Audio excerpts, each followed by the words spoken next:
манай барилга угсралтын бүрэн зүтгмэл компани 2013 оноос 13 онд сан сургуулийн өргөдлийн барилгыг барьсан.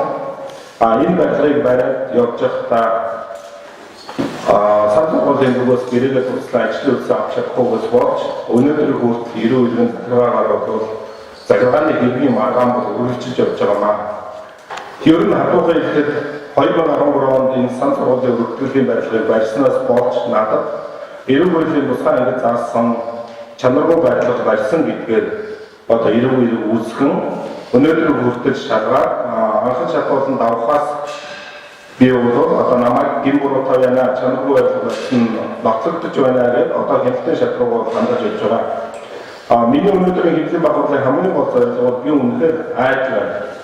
Энэ шудраг улсын хонголд орохоос би үнэндээ айж байна. Яагаад гэвэл энэ барилгыг манай бүрэн зүтгмэл компани чанартай сайн барилга барьсан. Гэтэл одоо энэ барилга нурж унаагүй. Энэ барилгаас болж хүний амьнаас эрсдээгүй, хүн гэмтээгүй, хүн бэртээгүй. Тэр байтугай сан сургууль хохирол учраагүй болоод намайг ингэж удаа дараагийн эрүүл мэндээр ингэж давталж энд нь одоо хууч үгүй байгууллагад ажилтнууд ингэж оролцож байгаа бол үнэхээр гомдолтой.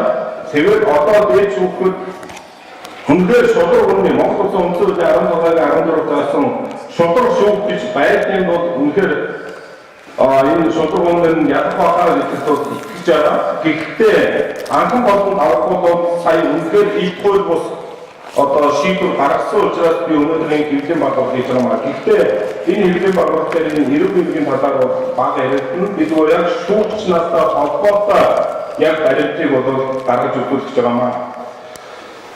Сан сургуулийн өргөдлийн барилгыг манай бүрэн зүтгмэл компани барьсан.